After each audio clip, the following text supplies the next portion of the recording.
Yo, what's up? Welcome back to my video. For today's video nga pala, bali pupunta nga pala ako dun sa tropa naming mekaniko dahil nga ilang araw ko na rin kasing nararamdaman tong aking motorsiklo na iba na talaga yung takbo, saka yung parang medyo yung takbo niya parang hindi smooth talaga. Pero sa tingin ko may tama na yung block nito. Kasi kanina galing ako ng Concepcion, dyan sa may hospital ng Concepcion. Habang nagmamaneho ako, laging namamatay yung motor ko. Kahit na hindi mo naman binibirit. Parang bang nag-overheat. Kaya sa palagay ko talaga yung block nito may tama na talaga. May gas-gas na. Kasi nung nakaraan, nung na-change oil ako, talagang grabe, walang natirang langis, kundi na lang. Ang lakas magbawas ng langis, kaya naman ito napag-decision ko na ipa-check na rin to nang sa ganun. Total meron na rin akong na-order na block nung nakaraan, kaya ipapakabit ko na to doon kina paring porong. Nang sa ganun, mahirap na, baka sa susunod maano ako sa daan. Ang tawag ito, yung tumirik ako sa daan. Baka kasi nung nakaraan nung tumirik ako sa daan, biglang namatay yung motor ko. Muntik pa akong madisgrasya, buti hindi ako nasagi ng mga kasunod kong mga sasakyan. Medyo mga lapit nga lang pala yung shop ni paring porong dito sa may Santo Domingo 2nd. Diyan lang sa may lampas ng Barangayol. Ito nga pala yung sa may bandang Barangayol sa Kandat March. Tapos pag nakita nyo yung barber shop ni paring JR dyan, ayan yung barber shop na The Humble Barber. Yan, lumiko lang dyan kayo sa kanto. Yan, bali dire-diretso lang tayo dito, tapos malapit na ako dito sa kanyang shop.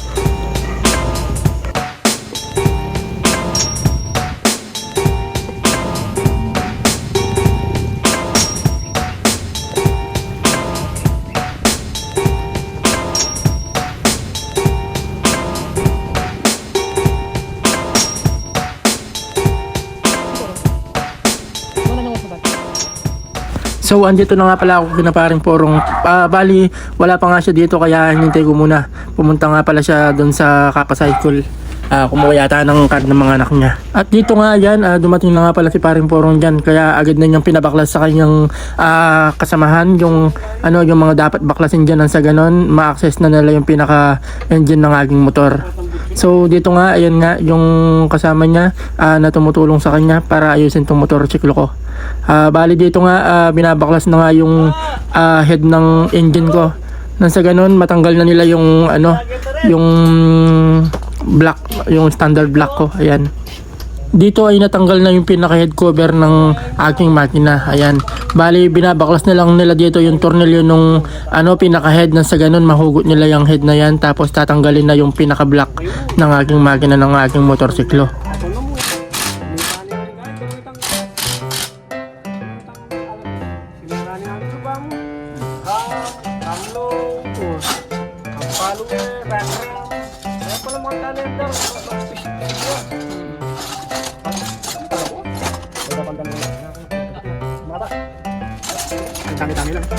Ayan nga, bali nahugot na nga pala nila yung pinaka-block ng aking motorsiklo.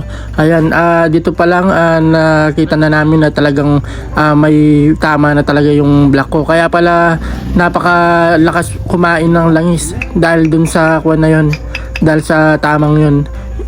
May bewang na kasi siya dun sa may pinaka-slip niya, napakalalim, kaya pala ang lakas kumain ng langis, tapos mabilis mag-init, nag-overheat agad. Parang kada minsan palwalwaya mo rin kaya. Minsan masanting, minsan agaspang. Hindi pag-minsan. Alit pang kaya yun, pang-paminsan. Kaya.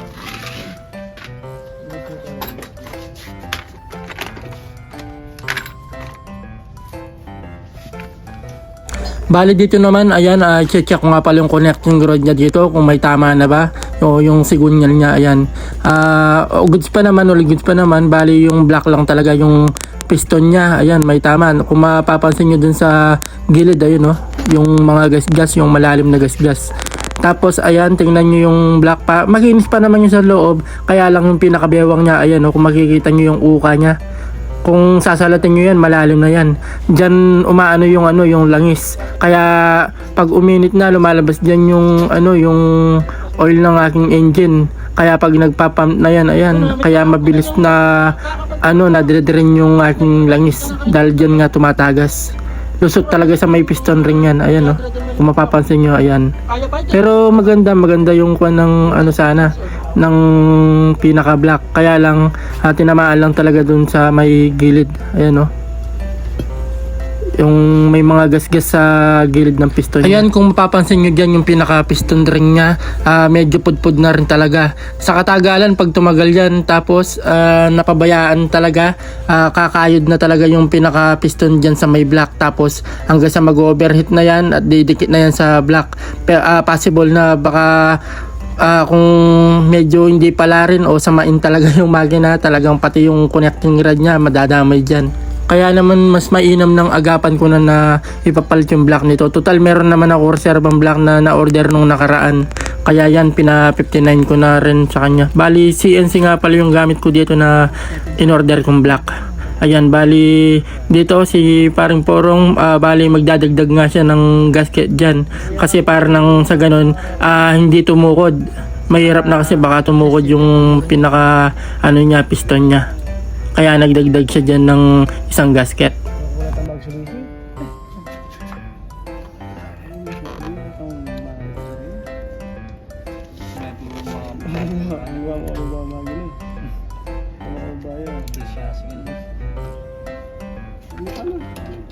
Dito ay naikabit na nga niya yung pinaka piston ng aking motorsiklo. Kaya dito bali kinakabit na nga rin niya yung pinaka black. Ayan, bali black 59 nga pala yan ng CNC. So dito dahan-dahan lang sila, syempre nang sa ganun mahirap na baka magasgasan yung piston, kaya dahan-dahan talaga nilang inaano to, sinisecure talaga nila nang sa ganun hindi magkaroon ng problema. Bali nakakapagdagdag na nga pala siya dyan ng gasket nang sa ganun hindi umumpog yung piston dyan sa may head.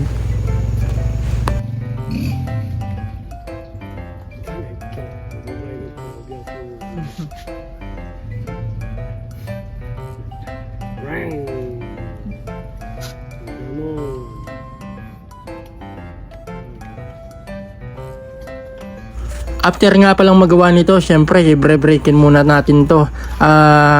Siguro after 1,000 km doon pwede mo nang biritin, pwede na natin biritin. Pero habang syempre bago pa lang to, hanggang 40 to 50 muna yung takbo ko dito. Nang sa ganun maganda yung pagkaka-break-in dito.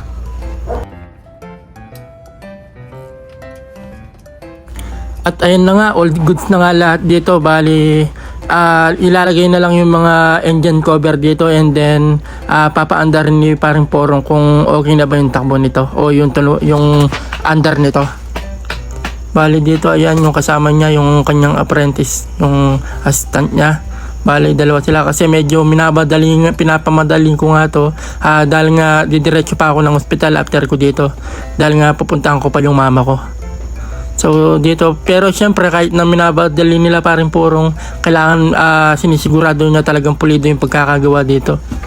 Syempre ayaw rin naman yung pasira sa mga customer niya, lalo na hindi rin naman tayo iba sa kanya. Ayan, bali dito kinakabit na yung mga ibang parts, yung mga last cover. At ayan nga, bali tapos na sila dun sa pinaka makina. Bali dito nga, ayan, pinapalit ko rin yung pinaka gearings ng aking ng aking gulong, yun sa may, ayan, dun sa gearings niya. Bali kasi yung stock ng gearings niyan 12 teeth. Naka-design kasi yan para sa mga Yamaha Mio, para sa fuel efficiency, para tipid talaga sa gas. Kaya napagdesisyonan ko na papalit ito ng 14T. Nang sa ganun, may bigay talaga niya yung talagang power ng motor, saka yung top speed. Ayan. Kasi hindi tulad ng mga Honda Click, talagang 14 na yung nakalagay sa kanila. Kaya malalakas talaga sa duluhan. Kaya ayan, pinapalit ko na rin yung yung gearings niya, pinagawa ko na ng 14 teeth. Nang sa ganun, may power na rin yung pinaka makina natin. Tapos meron pa siyang duluhan dahil dyan sa gearings na yan. Saka dito, pinacheck ko na rin yung aking mga panggilid. Ayan, bali full package na nga pala to. Chinak na nila ng maayos. Nang sa ganun, dahil nga bago yung block natin para smooth talaga. hanggang sa pinakapanggilid ng aking motorsiklo. Ayan, kung gusto nyo mag-visit dito sa kanyang shop, ayan, sundan nyo lang yung video kanina mula dun sa may kanto ng munisipyo.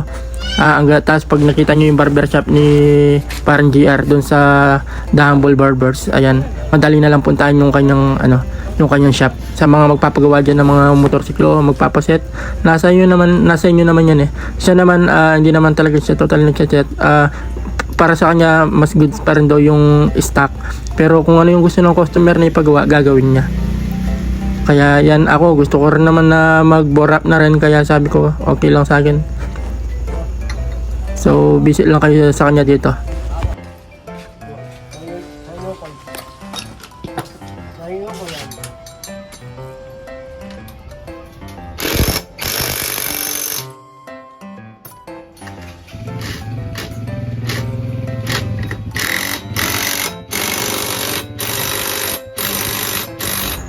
At yun, dahil nga hindi ko na nga na-videoan yung mga sumunod na nangyari, sa mga nagtatanong kung ano nga ba lahat yung mga bali nakakarga sa motor ko. Bali, yung mga ginamit ko lang ay yung 140cc na injector, 6 holes yun Tapos, stage 1 na camshaft, 5.3 yung lip ng camshaft ko.